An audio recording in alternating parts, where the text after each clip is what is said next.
엄마, 이분이 이번 병원의 주요 투자자세요. 병원을 위해 큰 도움을 주셨고요. 저기 아버지랑 상의해서 이렇게 얘기가 되었어요.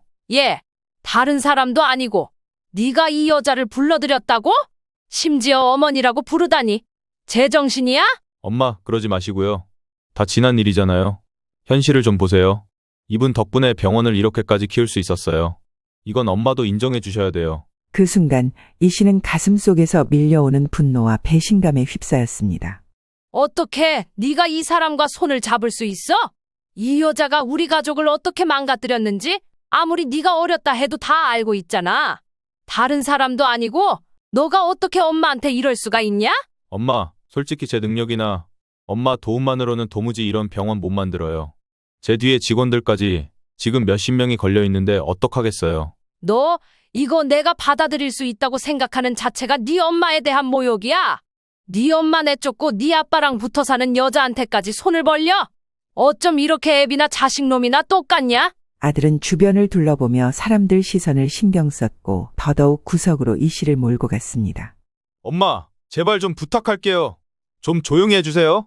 왜 이러세요? 이 사람 많은 데서. 그리고 냉정하게 말해서.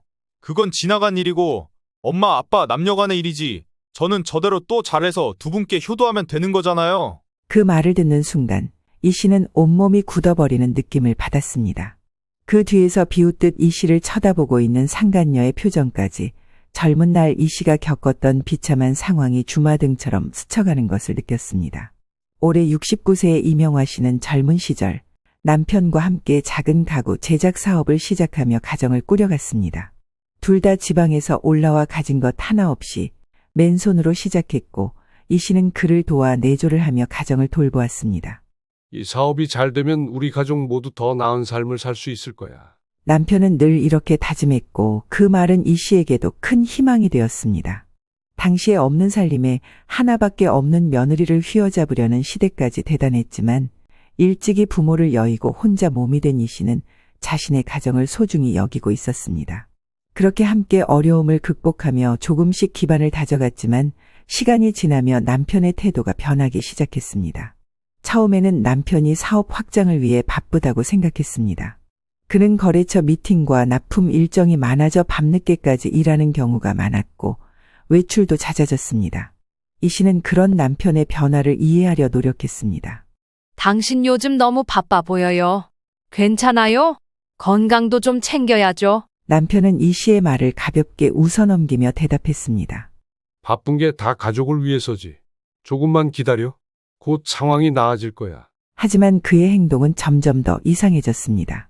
외출 후 늦은 시간에 귀가하며 집안일이나 아이와의 시간을 점점 등한시했고 이 씨는 이런 남편의 변화가 단순히 일 때문만은 아니라는 의심을 품게 되었습니다. 그러던 어느 날 남편의 전화통화 내용을 우연히 듣고 충격을 받았습니다. 그래, 당신 덕분에 일이 잘 풀릴 것 같아. 고맙다는 말밖에 할 게 없네. 당신을 만난 게 최고의 행운이라니까. 남편이 통화를 마친 뒤 이 씨는 그에게 물었습니다. 당신 지금 누구랑 통화한 거예요? 누구길래 그렇게 다정하게 말을 하는 건지. 하지만 남편은 불쾌한 표정으로 답했습니다. 뭐야? 언제부터 여기 있었어?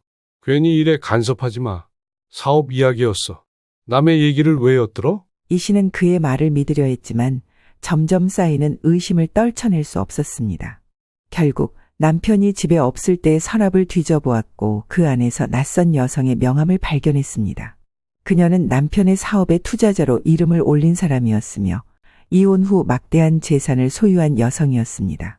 이 사실을 잘 알고 있는 건 초반에 남편이 사업으로 고민할 때 이런 내용을 아내에게 상담했기 때문입니다. 이 씨도 이때 같이 만났지만 그 여자는 한눈에 봐도 미모의 여성이기도 했고 그때만 해도 깐깐하게 굴며 남편의 사업을 하나하나 따져보고 부정적인 의견을 냈던 사람이었습니다. 이 씨는 직접 남편에게 물었습니다. 이 여자분이랑 같이 일하게 된 거예요? 당신 서랍에 명함이 있던데 전에는 투자를 거부했다더니 다시 허락한 거예요? 남편은 순간 당황했지만 곧 차갑게 대답했습니다. 그래. 어떻게 하다 보니 얘기가 잘 돼서 이쪽에 도움을 주게 됐어. 그게 뭐 별일이라고 그렇게 꼬치꼬치 물어봐? 아니, 당신이 그때 걱정했었잖아요. 일이 잘 안 됐다고. 근데 갑자기 뭐가 진전된 것 같으니까 물어본 거예요. 하지만 그의 말투와 태도는 무언가를 숨기고 있다는 것을 명백히 드러냈습니다. 그러고 6개월 정도 지나 남편은 이 씨에게 충격적인 선언을 했습니다. 이쯤이면 말을 해야 할 것 같은데. 나 당신과 이혼하고 싶어. 내가 원하는 인생을 살고 싶어서 이제 그만 정리하고 싶어. 지금 무슨 말을 하는 거예요? 아니, 갑자기 이런 식으로 통보하는 게 어딨어요? 이혼이라니? 좀 알아듣게 설명해봐요. 이혼하는 마당에 내 마음은 이미 굳게 잡았고 더 이상 미룰 수가 없겠어. 당신을 위해서도 그게 나을 거야. 나는 이미 당신한테 아무런 마음이 없거든. 잠깐만요. 뭐예요, 지금? 당신 누구 만나는 여자라도 있어요? 혹시 그 여자예요? 맞죠? 이리 비켜봐요. 내가 당장 그 여자를 만나러 갈 테니까. 하지만 남편은 냉정했습니다. 구질구질하게 하지 말고 이쯤에서 우리끼리 얘기 끝내는 게 어때? 그리고 당신 생각해서 말해주는 건데 아이도 내가 데려갈 거야. 얼마든지 우리 쪽에서 잘 키울 수 있게 도와줄 거니까. 우리라니? 이미 누군가가 있는 게 맞는 거네요? 그리고 웃기지 마요. 아들은 내가 키워야 해요. 절대로 당신한테 못 줘요. 하지만 남편은 이미 결심한 듯 보였습니다. 내가 더 좋은 환경을 제공할 수 있어. 당신처럼 돈도 없고 앞날도 막막한 사람이 무슨 수로 아이를 키울 거야? 그 말은 이 씨의 가슴을 찢어 놓았습니다. 자신이 처한 현실이 얼마나 비참한지를 남편이 냉혹하게 짚어낸 것이었기 때문입니다. 남편은 곧바로 가정을 떠났고 아들을 데려가기 위해 법적 절차를 밟겠다고 위협했습니다. 이 씨는 밤잠을 이루지 못하며 혼란스러운 날들을 보냈습니다. 어떻게든 아들을 지켜야 했고 남편의 계략을 막아야 했습니다. 이 씨는 울고 주저앉아 있기보다 남편과 싸우기로 결심했습니다. 이 세상에 안 되는 일이 어딨어? 사람이 저렇게 한순간에 변해버리고 아내도 자식도 버리고 다시 생각을 손바닥 뒤집듯 해도 잘 먹고 잘 사는데 나만 앉아서 당할 수 없어. 아들만은 내가 반드시 지킬 거야. 이후로 곧장 변호사를 찾아가 자신의 상황을 설명하고 도움을 요청했습니다. 변호사는 이 씨가 처한 상황이 힘들지만 아이의 복지를 위해 싸울 수 있는 여지가 있다고 보았습니다. 물론 남편도 만만치 않았고 경제적 여유와 재산을 내세워 양육권을 주장했습니다. 저는 안정된 환경을 제공할 수 있습니다. 아이에게 부족함 없이 키울 자신이 있습니다. 남편이 저렇게 나오는 이유는 시댁 자체의 아들이 워낙 귀하기 때문입니다. 악마와 다를 바가 없는 시댁 식구들은 오로지 자기 아들을 편들면서 시어머니와 신우까지 같이 나서서 이 씨로부터 아들을 뺏어가려고 하고 있었습니다. 돈 많은 새 며느리감에게 다들 눈이 뒤집혀진 것입니다. 이제 이 씨는 지옥 문 앞에 서서 아들을 빼앗기지 않기 위해 죽기 아니면 살기로 아주 필사적이었습니다. 이 씨는 자신이 아들과 함께 살아온 시간과 그동안 쌓아온 유대관계를 증명하기 위해 변호사와 함께 자료를 준비했습니다. 판사님, 제가 이 아이를 혼자 키워온 시간은 그 어떤 물질적인 것으로 대체할 수 없습니다. 우리 아들은 저와 함께 있을 때 가장 안정적이고 행복하게 자랄 수 있습니다. 이 씨는 자신이 아들과 함께했던 사진, 학교에서 받은 상장, 그리고 아이가 직접 그린 그림 등을 법정에 제출했습니다. 이 씨는 자신의 양육 능력을 증명하기 위해 여러 증인도 섭외했습니다. 아이가 다니던 학교의 선생님은 법정에서 증언했습니다. 같은 엄마의 입장이었고 아들이 학교를 다닐 무렵 2년이나 같이 맡아준 분이었기에 기꺼이 함께 참여해서 도와주셨습니다.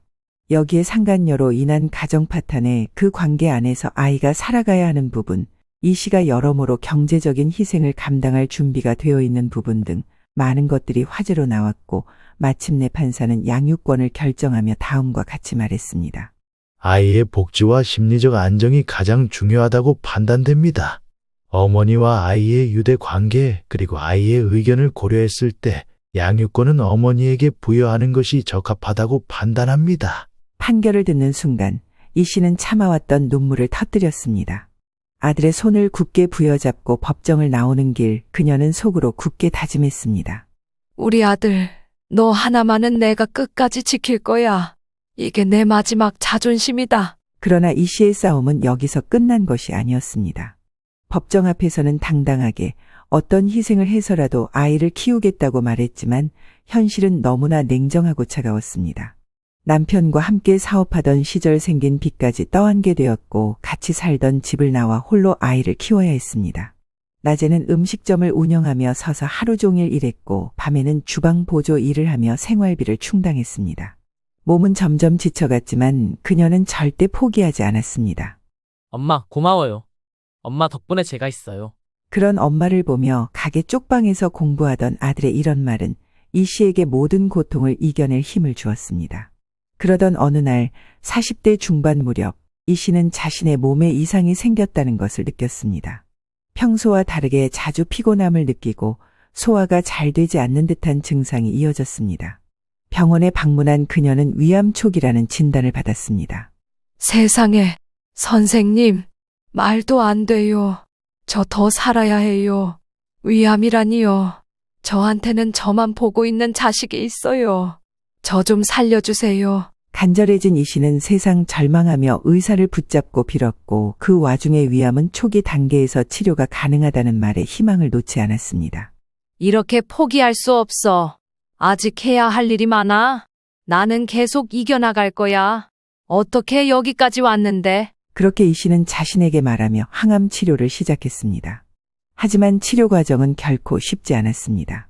항암제가 주는 부작용으로 인해 입맛을 잃고 체중이 급격히 줄었으며 극심한 피로감이 이 씨를 괴롭혔습니다. 그럼에도 불구하고 이 씨는 일을 멈출 수 없었습니다.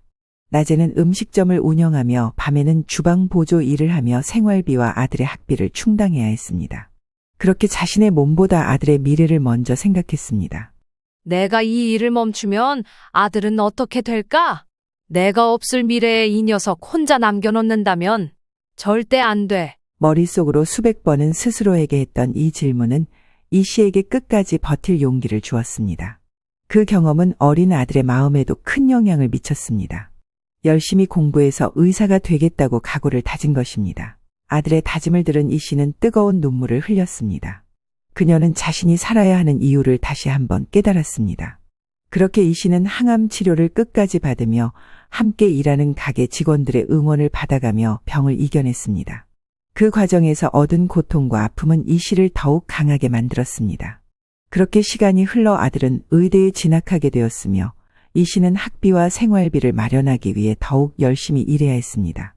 항암 치료의 완치 판정까지 받았지만 주기적으로 추적 검사를 했고 그때마다 동행하면서 아들은 늘 이 씨에게 다짐을 했습니다.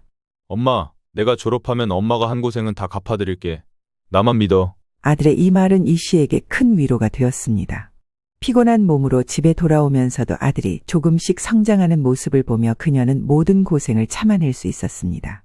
몇 년 후 아들은 가정의학과 전문의가 되었습니다. 특히 만성질환을 관리하고 환자들이 건강한 생활 습관을 유지할 수 있도록 돕는 일에 관심을 두었습니다. 이 씨는 이 광경을 눈으로 직접 목도하며 눈물이 핑 돌았습니다.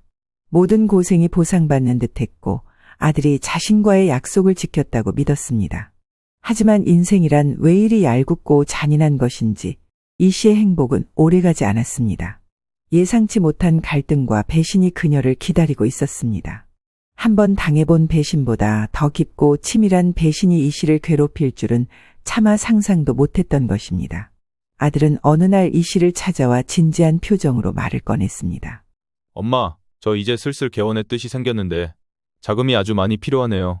혹시나 해서 드리는 말씀이지만 여기 엄마가 조금만 보태주실 수 있을까요? 이 씨는 순간 놀랐지만 아들이 진심으로 노력하고 있다는 것을 알기에 고민 끝에 결정을 내렸습니다.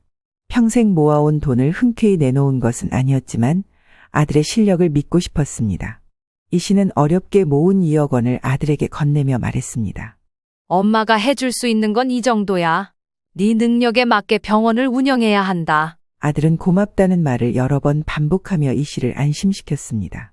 엄마, 진짜 여러모로 한숨 났어요. 정말 너무너무 감사해요. 이 씨는 아들의 진지한 다짐을 들으며 안도했습니다. 자신이 아들의 꿈을 지원할 수 있는 것이 기뻤고 그동안의 희생이 헛되지 않았다고 느꼈습니다. 아들이 열심히 준비하며 병원 개원을 위해 바쁘게 움직이는 모습을 보며 이 씨는 그가 드디어 자신의 길을 찾아가는 것 같아 뿌듯했습니다. 그러나 시간이 지나면서 병원의 개원 준비는 이 씨가 예상했던 것과는 다르게 흘러갔습니다. 이 씨는 처음에는 소규모 병원을 생각했지만 점점 규모가 커지는 것을 보며 의문을 품기 시작했습니다. 최신 의료 장비가 추가되고 병원의 내부 인테리어 준비는 점점 더 화려해졌습니다. 이 씨는 이 광경을 보고 놀랐습니다. 처음 약속했던 규모와는 전혀 다른 모습이었기 때문입니다. 이 씨는 다소 염려되는 마음으로 아들에게 직접 물었습니다. 얘 건물 이렇게 큰 걸 갖다가 공사를 화려하게 하는데 대체 어디서 돈을 구했니? 2억으로는 택도 없을 것 같은데. 아들은 짧고 단호하게 대답했습니다. 엄마, 좋은 투자자를 만났어요. 이제 엄마는 걱정하지 않으셔도 돼요. 이와 별개로 아들의 태도는 예전과는 달랐습니다. 하나하나 물어보는 이 씨의 질문을 더 이상 받아주지 않았고 마치 모든 것이 정리되었다는 듯이 말했습니다.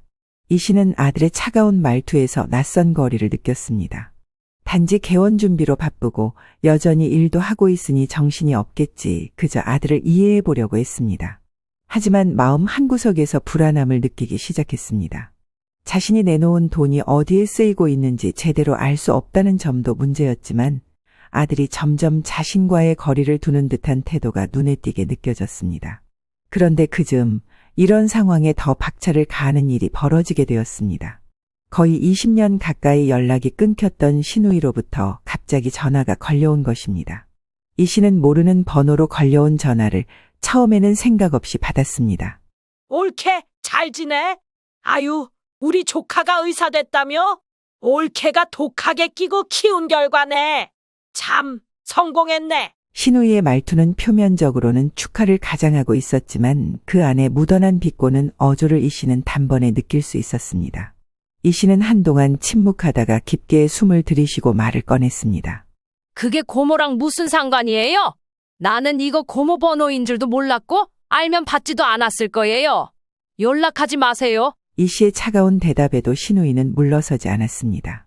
심지어 아주 가소롭다는 듯 웃으며 다시 말했습니다. 아유, 참, 왜 이렇게 예민해? 우리 멋쟁이 조카가 직접 전화해서 알려줬잖아. 난 축하해주려고 화환이라도 보내줄까 했지. 그 순간 이 씨는 머릿속이 복잡해졌습니다.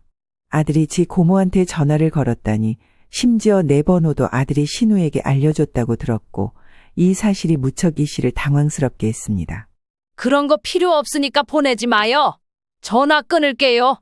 그리고 앞으로 연락하지 마요. 안 받을 거니까. 전화를 끊고 나니 이 씨의 손이 떨릴 정도로 화가 났습니다. 깊게 숨을 내쉬며 마음을 가라앉히려고 노력했지만 신우이의 빈정거리는 목소리가 계속 귓가에 맴돌았습니다. 신우이와의 대화는 언제나 불편하고 감정적으로 소모적인 일이었지만 이번에는 그 이상이었습니다. 전 남편과 이혼할 때도 옆에서 아주 지독하게 이 씨를 괴롭혔던 신우이였습니다.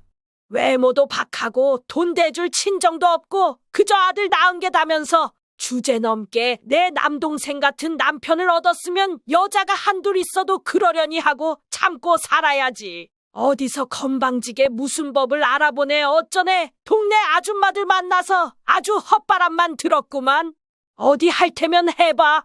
나랑 엄마가 가만히 있나. 이런 말들을 독살맞게 내뱉던 신우이였고 이 씨에게 있어서 이혼이란 아주 가혹했지만 반면에 두 번 다시 이런 시댁 인간들을 안 봐도 된다는 장점도 있었습니다. 그런데 그런 신우에게 내 아들이 먼저 연락을 했다니 아무리 생각해도 마음이 불안하고 편치 않았습니다. 계속 가만히 앉아만 있을 수 없었던 이 씨는 곧바로 아들에게 전화를 걸었습니다. 너 네 고모한테 연락했니? 엄마가 네 고모며 할머니, 네 아빠까지 싹 다 연 끊고 사는 거 몰라? 이 씨는 전화를 받자마자 다그치듯 물었습니다. 그러나 아들은 대수롭지 않다는 듯 아무렇지도 않게 대답했습니다. 엄마, 고모한테는 그냥 좋은 소식이라 알려드린 것뿐이에요. 아버지나 고모나 가끔 제가 연락 주고 받는 정도야 엄마도 알고 계셨잖아요. 별뜻 없으니까 신경 쓰지 마세요. 아들의 무심한 태도에 이 씨는 말을 잃었습니다. 아들에게 화를 내고 싶었지만 그보다 더 큰 감정은 실망감과 혼란스러움이었습니다. 아들이 신우이에게 연락한 이유가 단순한 것이 아닐 수도 있다는 불길한 예감이 들었습니다. 그 와중에 공사 중인 병원의 규모가 점점 커지는 것을 보면서 이 씨는 불안감을 떨칠 수 없었습니다. 개원 초기 아들이 내놓은 계획과는 완전히 다른 모습이었기 때문입니다. 아들은 처음에 소규모로 시작하겠다고 했습니다. 지역 주민들을 위한 실속 있는 병원을 운영하겠다며 불필요한 사치보다는 실용적인 장비와 효율적인 경영을 추구한다고 강조했습니다. 이 씨는 몇 번이고 아들에게 물어보았으나 아들은 늘 같은 말만 반복했습니다. 몇 번이나 말해요, 엄마. 투자가 잘 돼서 지금 모든 게 순조로운 상태라고요. 걱정 안 하셔도 된다니까요. 그 말에 이 씨는 아들을 믿어보려 했지만 말투와 표정에서 느껴지는 미묘한 차가움이 마음을 불편하게 했습니다. 더 이상 물어보면 아들이 짜증을 낼 것 같아 참았지만 불안은 사라지지 않았습니다. 며칠 후 이 씨는 병원 직원들 사이에서 들려오는 대화를 우연히 엿듣게 되었습니다. 이번 병원의 공동 투자자분이 나이가 좀 있으신 사모님이라던데 정말 대단한 분인가 봐요. 자본 규모가 어마어마하다고 하더라고요. 그 대화를 들은 순간 이 씨는 가슴이 철렁 내려앉는 느낌을 받았습니다. 공동 투자자의 사모님이라니 대체 이게 무슨 말인가 싶었던 겁니다. 아들이 투자자를 만났다고는 했지만 구체적인 이야기는 전혀 하지 않았습니다. 그리고 사모님이라는 단어에서 느껴지는 불길한 예감은 더욱 불안하게 만들었습니다. 이 씨는 집으로 돌아와 한참 동안 혼자 앉아 있었습니다. 머릿속은 온갖 생각으로 가득 차 있었습니다. 아들이 말을 숨기고 있다는 생각이 점점 확신으로 바뀌어 갔고 얼마 전 신우이의 갑작스러운 전화가 몹시 마음에 걸렸습니다. 반대로 생각해보면 그만한 투자비가 신우이에게 있을까 싶기도 했고 안 보고 살아온 세월이 길었으니 어떤 것도 장담할 수가 없었습니다. 그리하여 이 씨는 아들에게 개원식 날짜와 시간에 대해 물었습니다. 개원식은 언제니? 엄마도 가서 축하해줘야 하니까 미리 주변에도 좀 알리고 같이 가려고 해. 아들은 잠시 망설이더니 어색하게 웃으며 대답했습니다. 엄마, 개원식보다는 투자자들을 모시는 작은 모임 정도예요. 엄마는 굳이 오실 필요 없어요. 제가 나중에 따로 엄마랑 식사하면서 축하받을게요. 이 씨는 아들의 말을 듣고 어딘가 마음이 찜찜해졌습니다. 아들이 뭔가 숨기고 있다는 느낌을 받았지만 대놓고 물어보지는 못했습니다. 그래, 알겠다. 그럼 나중에 시간 잡아서 보자. 그러나 속으로는 그 말이 계속 맴돌았습니다. 개원식 정도면 보통 친가 가족들을 다 부를 텐데 왜 엄마인 나를 부르고 싶지 않은 건지 심지어 병원 개원에 돈도 보탰는데 답답하기만 했습니다. 개원식 당일 이 씨는 차마 집에만 있을 수 없었습니다. 아들이 아무리 오지 말라고 했지만 모임이 열리는 장소를 잠깐이라도 들여다보자는 생각으로 나섰습니다. 도착해보니 모임은 병원 로비에서 열리고 있었습니다. 병원 내부는 화려하게 꾸며져 있었고 최신 장비와 세련된 인테리어가 눈에 띄었습니다. 이 씨는 로비 한쪽에서 사람들을 지켜보며 자신을 다독였습니다. 너무 오래 있지는 말자. 그냥 축하해주고 가야지. 하여간 대단하긴 하네. 그때 이 씨는 로비 멀찍이서 아들과 함께 대화하고 있는 한 여성을 발견했습니다. 그 여성은 나이가 다소 있어 보였지만 우아한 옷차림에 세련된 태도를 보이며 주위 사람들과 자연스럽게 어울리고 있었습니다. 하지만 이 씨는 그 여성을 자세히 훑어본 순간 심장이 빠르게 뛰며 숨이 막히는 듯한 느낌이 들었습니다. 설마 아니야, 아니겠지. 말도 안 돼. 그러나 여성을 다시 자세히 보는 순간 이 씨는 그 얼굴을 분명히 알아볼 수 있었습니다. 10수년이 지났지만 눈앞에 있는 이 여자는 내 남편을 빼앗고 가정을 망가뜨린 그 상간녀임을 한눈에 알아본 것입니다. 이 씨는 충격을 받은 채로 뒤로 물러섰습니다. 머리가 지끈거리면서 아파왔지만 그래도 속을 억누르며 조금 더 가까이 다가갔습니다. 그러나 이 씨가 들은 대화는 모든 의심을 확신으로 바꾸는 내용이었습니다. 병원이 정말 잘 꾸며졌네. 딱 우리가 원했던 대로 모양이 나왔어. 우리가 투자한 보람이 있는 것 같아. 이 여성의 목소리는 아주 자신만만했고 그 말투는 이 씨의 기억 속에서 생생하게 되살아났습니다. 이 충격이 가시기도 전에 아들은 그 여성에게 다가가 다정하게 인사를 했고 그 첫마디가 이 씨의 손을 떨리게 만들었습니다. 어머니, 이렇게 와주셔서 감사합니다. 병원이 이렇게까지 될 수 있었던 건 어머니 덕분이에요. 이 씨는 그 말을 듣는 순간 가슴이 무너지는 것 같았습니다. 어머니라니? 저 여자를 어머니라고 부르다니? 저 녀석이 이게 말이 되는 거야? 이 씨는 이제 더 이상 참을 수 없었습니다. 복잡한 감정에 휩싸인 채 한 발짝 더 나아가 그들 앞에 섰고 떨리는 목소리로 말을 꺼냈습니다. 너? 이게 대체 어떻게 된 거야? 이게 무슨 상황인 거야? 아들은 깜짝 놀라 이 씨를 바라보며 당황한 표정을 지었습니다. 엄마, 언제 오셨어요? 안 오셔도 된다고 했는데. 저기, 잠깐 이쪽으로 오세요. 그러나 아들의 말을 끝까지 듣기도 전에 이 씨는 상간녀를 똑바로 쳐다보며 외쳤습니다. 당신 여기 뭐 하러 왔어? 여기서 뭐 하는 거야? 상간녀는 여전히 여유로운 태도로 웃으며 대답했습니다. 어머, 이게 얼마만이에요? 마지막으로 뵌 게 한 20년 정도 됐을까요? 아들 축하해주러 오셨구나. 당연히 오실만 하죠. 반가워요. 상간녀의 태도는 이 씨를 더욱 분노로 이끌었습니다. 눈앞에서 펼쳐진 믿을 수 없는 광경과 아들의 태도는 이 씨를 절망의 끝으로 몰아갔습니다. 그런데 더 비참하게도 당황한 얼굴의 아들은 상간녀 옆으로부터 설명을 시작했습니다. 엄마, 이분이 이번 병원의 주요 투자자세요. 병원을 위해 큰 도움을 주셨고요. 저기, 아버지랑 상의해서 이렇게 얘기가 되었어요. 그 말을 들은 순간 이 씨의 머릿속이 하얗게 변했습니다. 아들의 입에서 나온 주요 투자자라는 말과 상간녀의 얼굴이 머릿속에서 뒤섞이며 믿을 수 없는 현실 앞에 서 있었습니다. 얘, 다른 사람도 아니고 네가 이 사람을 불러들였다고? 심지어 어머니라고 부르다니. 제정신이야? 이 씨의 목소리는 떨리고 있었습니다. 그러나 아들은 한숨을 쉬더니 상간녀의 눈치를 한번 쓱 보고는 정말 조금도 예상치 못한 차가운 태도로 대답했습니다. 엄마, 그러지 마시고요. 다 지난 일이잖아요. 현실을 좀 보세요. 이분 덕분에 병원을 이렇게까지 키울 수 있었어요. 이건 엄마도 인정해 주셔야 돼요. 그 순간 이 씨는 가슴 속에서 밀려오는 분노와 배신감에 휩싸였습니다. 투자자라는 사람이 누구일지 상상할 때 최대한 최악으로 떠올린 게 연락이 끊긴 신우이 정도였습니다. 그러나 그것보다 더 끔찍한 사람이 나타난 것입니다. 눈앞의 상황을 도저히 믿을 수 없었습니다. 어떻게 네가 이 사람과 손을 잡을 수 있어? 이 여자가 우리 가족을 어떻게 망가뜨렸는지 아무리 네가 어렸다 해도 다 알고 있잖아. 다른 사람도 아니고 너가 어떻게 엄마한테 이럴 수가 있냐?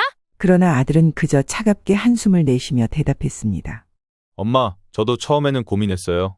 하지만 아버지께 연락해서 도움을 요청했을 때 이분이 투자에 관심을 보여주셨어요. 병원을 위해 현실적으로 생각해야 했어요. 솔직히 제 능력이나 엄마 도움만으로는 도무지 이렇게 못해요. 제 뒤에 직원들까지 지금 몇십 명이 걸려 있는데 어떡하겠어요. 뭐? 네 아빠한테 연락을 했어? 도와달라고. 기가 막힌다.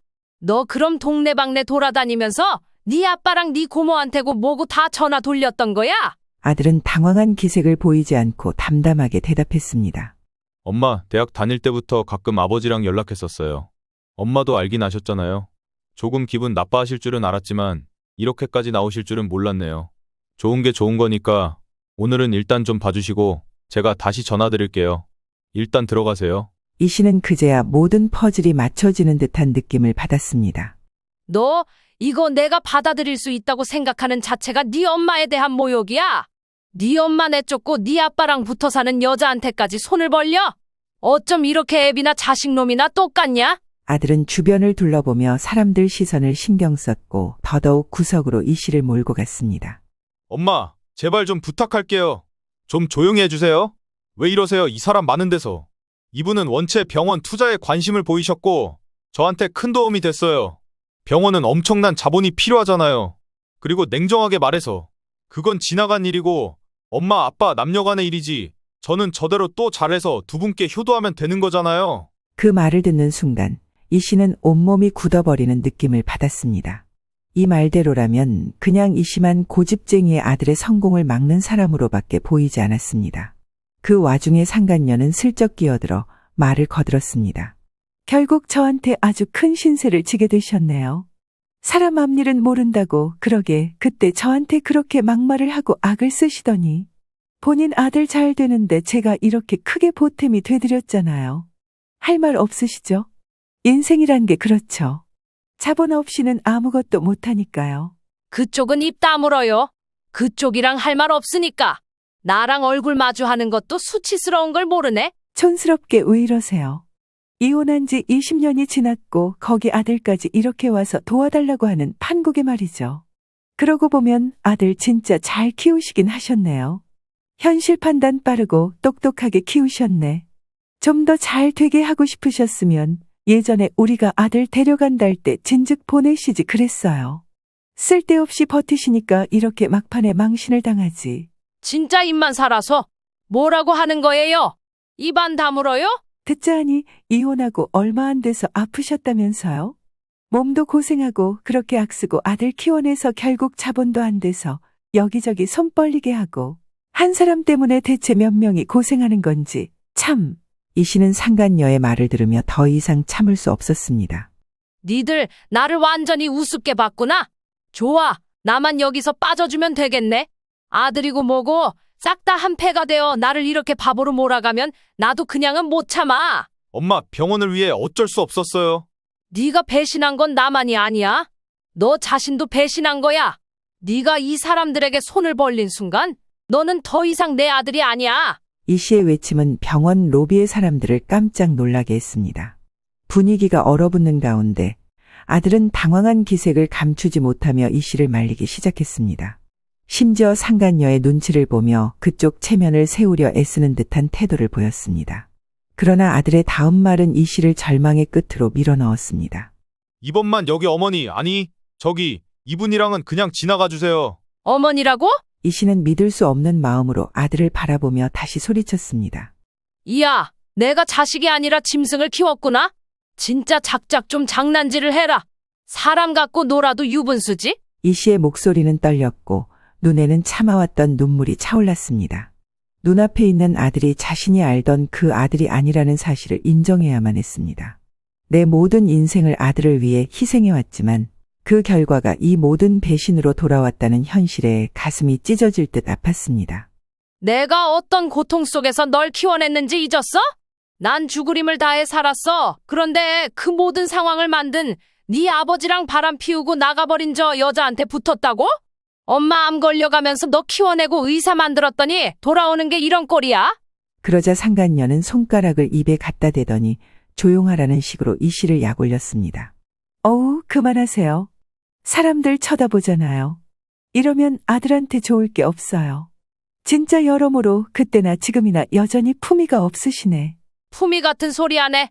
품위 있으셔서 가정 있는 남자랑 만나서 자식이랑 생이별 시켜놓고 부모 잘 만나 생긴 재산 갖고 이렇게 사람 아래로 낮춰가며 장난질 하니까 재밌나 보네요. 그쪽도 한번 개망신 당해봐요. 그러자 시선이 우르르 상간녀에게 쏟아졌고 이제 상간녀조차도 머쓱해서 얼굴을 손으로 가리는 둥 보통 상황이 아니었습니다. 이 씨는 눈을 질끈 감았다 뜬 뒤 마음을 굳히고 아들에게 직접 투자금을 모두 회수하겠다고 선언했습니다. 그동안 힘겹게 모은 2억 원이었지만 더 이상 아들에게 배신당하며 이용당할 수는 없다고 느꼈습니다. 돈 당장 내놔. 내일까지 기한 줄 테니까 다시 입금해놔. 내 계좌는 네가 잘 알거니까 당장 돈 빼서 입금해놔라. 안 해놓으면 나는 경찰에 신고할 거야. 엄마 진짜 왜 이래요, 정말. 이건 너무 급작스러워요. 이제 막 준공된 건물에 들어갈 돈이 더 있는데 어떻게 갑자기 2억을 빼서 달라는 거예요? 네가 만든 문제는 네가 책임져. 나한테는 더 이상 부탁하지 마. 아니다. 네 새어머니한테 2억 더 받아서 돌려주던가. 돈 없고 품위도 없는 나는 그 돈 없으면 큰일 나. 네 새어머니는 돈 많으니까 2억은 껌값이겠지? 그거 안 돌려주면 너고 네 어머니도 고소할 테니까 그리 알아라. 아들은 눈이 휘둥그레져 말을 잇지 못했습니다. 하지만 이 씨는 멈추지 않았습니다. 오랫동안 억눌러왔던 분노와 실망이 이제야 터져나왔고 이제 몸을 돌려 상간녀 쪽을 바라보았습니다. 이때 옆으로 쭉 늘어서 있는 병원 관계자들이며 사람들은 숨죽이고 이 광경을 보고 있었습니다. 참고로 내가 주제넘게 그쪽 걱정 하나 해도 될까요? 이 말만 하고 사라질게요. 그쪽도 나처럼 언제 또 배신당할지 각오하는 게 좋을 거요.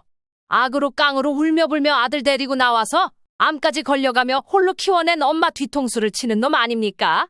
이런 놈이 잘도 돈 많은 새어머니 편이 돼서 살겠네요. 아, 엄마 진짜 왜 이래요? 혹시 알아요? 돈이라면 환장을 하는 녀석이 나중에 그쪽 재산도 탐낼지 누가 아냐고요? 그쪽은 재혼해서 자식도 없고 이 녀석 하나만 있겠지만 피도 안 섞인 아들한테 나중에 재산 뺏기지 않게 긴장하면서 사세요. 이 녀석 그 집 아들로 시원하게 드릴 테니까 가져가시오. 뭐예요? 누가 달래요? 왜 이래 이 아줌마가 진짜 미쳤나 봐. 나는 이제 손 뗐고 앞으로 미칠 일은 그쪽에게 있겠지. 아주 후련하네요. 20년 전에 달랄 때 진즉 그쪽에 버릴 걸 그랬어요. 생각해보니 그쪽 말이 다 맞네? 그럼 안녕히 계세요. 그 말이 끝나자 상간녀의 얼굴은 굳어졌습니다. 주변 시선이 하도 꽂히니 여유로운 척 살짝 미소를 지으려 했지만 그 눈빛에는 짜증과 불쾌함이 고스란히 담겨 있었습니다. 아들은 그제야 이 씨에게 다가오며 낮은 목소리로 말했습니다. 엄마, 진짜 왜 이러는 거예요? 다 망하자는 거예요? 이러면 나도 엄마한테 돈 못 돌려줄 지경이 될 수도 있어요. 왜 이렇게 소란이냐고요? 누가 네 엄마야? 저기 있는 네 새엄마한테 가서 우쭈쭈 하고 놀아.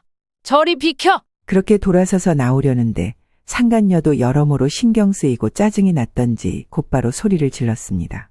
진짜 뭐라는 거야, 이 아줌마가. 왜 내가 다 떠안아야 하죠? 이 병원은 혼자 운영하는 곳이 아니잖아요. 저는 분명 투자자로서 도움을 준 거지 모든 책임을 지겠다고 한 적은 없어요. 다짜고짜 돈 빼겠다 어쩌겠다. 여기서 이렇게 소란 일으킨 건 어쩔 거냐고요. 우리는 가만히 있을 줄 알아요? 왜요? 그만한 능력 되시잖아요. 2억 정도는 껌도 아니죠. 나는 그쪽 말대로 능력도 없고 몸도 아프고 뭣도 없어서 그 돈에 필사적이에요. 이렇게 든든한 투자자가 계시다니 내 돈 빼겠다는데 무슨 문제인가요? 아들은 상간녀의 격앙된 반응에 당황하며 진정시키려 애썼습니다. 어머니, 아니, 저기 제가 알아서 해결하겠습니다. 그러니까 조금만 더 시간을 주시면. 내가 왜 이 꼴을 당해야 해? 이 사람들도 많은 곳에서. 이들의 다툼은 점점 커졌습니다. 병원 개원식의 손님으로 온 투자자들과 지인들 사이에 어색한 기류가 감돌았습니다. 몇몇 손님은 불안한 표정으로 자리를 뜨기 시작했고 일부는 속닥거리며 소문이 퍼지는 분위기였습니다. 저기, 저 사람들 다투는 거 봤어요? 대단하네. 저 아줌마들 둘이 예전에 본처이고 상간녀 그런 관계인가 봐. 그럼 여기 원장이라는 저 의사는 자기 새엄마한테 돈을 투자받은 거야? 싸움 날만도 하네요, 진짜. 병원 시작부터 이렇게 혼란스러우면 괜찮을까요? 이렇게 규모가 큰 병원이 안정적으로 운영될지 모르겠네요. 괜히 투자했다가 손해만 보는 거 아닌가? 손님들의 불안한 말이 오가며 병원의 이미지는 큰 타격을 받았습니다. 아들은 상황을 수습하려고 했지만 상간녀의 분노는 사그라들지 않았습니다. 내가 왜 이런 곳에 발을 들였는지 모르겠어요. 더 이상 못하겠고 뒷얘기는 아버지랑 하시던가. 나는 이제 모르겠네요. 그만 가볼게요. 그 말과 함께 상간녀는 환한 표정으로 자리를 박차고 나갔습니다. 남겨진 아들은 창백한 얼굴로 망연자실한 상태였습니다. 이 씨는 그런 아들의 모습을 보며 다시 한번 분노를 느꼈습니다. 그러고 본인도 문을 박차고 나가버렸습니다. 그날 이후 병원은 재정적인 문제와 갈등으로 인해 운영의 차질을 빚기 시작했습니다. 개원식이 망친 날로 기억되었고 아들과 상간녀 사이의 분쟁은 계속되었습니다. 결국 병원은 운영난에 시달리다 공실로 내놓아졌습니다. 아들은 이 씨가 요구한 시간보다 훨씬 늦긴 했지만 어쨌건 어거지로 울며 불며 2억을 다시 되돌려주긴 했습니다. 사람들 앞에서 망신을 당하고 구설수에 오른 상간녀는 더 이상 참지 못하고 투자를 중지하기로 하고 여러 가지 것들이 함께 스산하게 무너지기 시작했습니다. 당연히 아무것도 가진 것 없이 그저 상간녀에게 돈으로 의지하던 전 남편은 아들에게 도움을 줄 수 없게 되었습니다. 결국 아들은 병원 개원은커녕 주변 병원에서 일하는 것조차도 눈치 보이는 상황에 처하게 되었습니다. 그러고 시간이 한참 지난 어느 날 이 씨가 운영하는 음식점으로 아들이 찾아왔습니다. 아들은 초췌한 모습으로 가게에 들어섰습니다. 손님들 사이로 머뭇거리던 아들은 이 씨 앞에 섰습니다. 엄마, 제가 정말 큰 실수를 했어요. 그분과 엮인 것도 병원을 그렇게 크게 시작한 것도 제 잘못이고요. 이제 발 디딜 데가 없네요.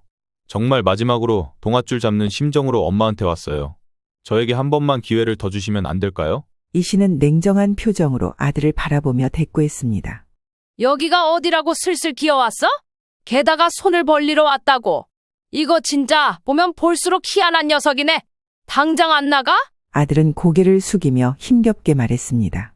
엄마, 이제 정말 새어머니와도 관계를 끊고 오로지 엄마와만 같이 갈게요. 욕심을 부리지 않고 작은 건물에서 다시 시작하려고 해요. 저에게 마지막으로 한 번만 도와주세요. 2억 다시 빌려주시면 정말 엄마를 실망시키지 않을게요. 엄마랑 저번에 계획했던 것처럼 작게 진행해 볼 거예요. 이 씨는 아들의 말을 끝까지 들은 뒤 자리에서 일어났습니다. 주방 안쪽으로 들어가 물 한 잔을 가져온 다음 촥 소리가 나도록 뿌렸습니다. 이건 네가 나한테 다시 찾아와서 잘도 돈 빌려달란 말을 떠들어댄 대가야. 내가 줄 건 이런 거밖에 없어. 당장 나가. 아들은 이 씨의 차가운 반응에 고개를 떨구며 떨고 있었지만 이 씨는 쉽게 봐주지 않았습니다. 아주 단호한 어조로 경찰을 부르겠다고 경고했습니다. 여기서 민기적거리면서 동정심 살려고 하지 말고 지금 당장 안 나가면 경찰을 부를 거야. 그리고 다시는 내 눈앞에 나타나지 마라. 우리 인연은 여기까지다. 난 더 이상 네 엄마로 살 생각 없어. 아들은 이 씨의 말에 당황했지만 결국 자리를 떠날 수밖에 없었습니다. 그리고 그날 이후 이 씨는 자신의 음식점에 더 많은 정성을 쏟기 시작했습니다. 기존의 김치찌개 전문점을 확장하고 리모델링을 진행했습니다. 새로운 간판을 달고 깔끔한 인테리어로 꾸민 가게는 점점 더 많은 손님을 끌어들였습니다. 원체 장사가 무난하게 잘 되는 곳이기도 했고 고객들의 칭찬이 이어지며 가게는 지역에서 이름난 음식점으로 자리 잡았습니다. 이 씨는 아침부터 밤까지 부지런히 일하며 가게를 키우는 데에 전념했습니다.